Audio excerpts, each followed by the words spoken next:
La collecte des ordures ménagères et le transport urbain, deux phénomènes sociaux, pour parler cette fois-ci de la Sogatra, Société gabonaise de transport, qui reste plongée entre malversation financière et sabotage de l'outil de production. C'est à cette grande conclusion, en tout cas, qu'est parvenu le ministre des Transports à l'issue de la restitution des travaux de la commission chargée d'évaluer la situation des transports terrestres publics.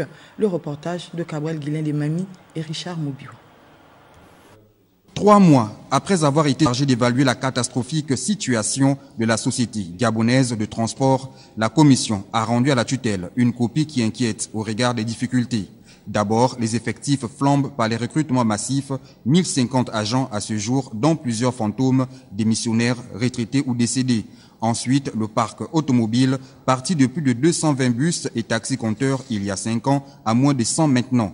Enfin, plus grave, la fuite des recettes en plus d'une utilisation douteuse de plus de 20 milliards de subventions versées par l'État en 2016 et 2017.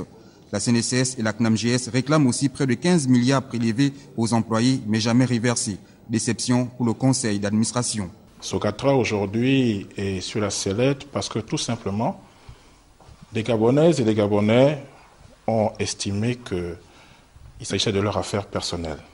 Des personnes qui n'ont pas eu le patriotisme nécessaire pour préserver les acquis du chef de l'État et même les acquis des employés. Ce qu'il faut dire, et en toute honnêteté, c'est la déception.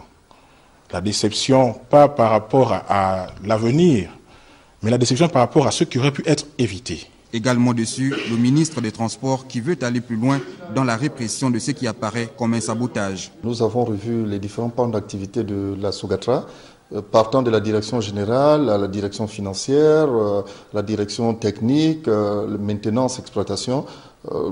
Constat vraiment calamiteux dans le sens où nous n'avons même pas des procédures de gestion. Sur le plan financier, nous avons des éléments que nous qualifions d'incohérence comptable, dans le sens où nous avons constaté que si Sogatra faisait face à l'ensemble de ses obligations sociales en matière de taxes ou obligations financières et salariales, Sogatra se retrouverait avec un solde créditeur de plus de 2 milliards 800 millions. Or, à ce jour, nous savons très bien que les taxes ne sont pas reversées, nous savons très bien que l'ensemble des salaires ne sont pas payés, donc ce qui majore encore ce solde qui devait être de l'ordre de 4 milliards. Outre les sanctions inévitables, l'hypothèse d'un nouveau système de sécurisation des recettes, de l'occupation de certains postes par appel à candidature et d'une privatisation partielle de la Sogatra ont été avancées par la Commission.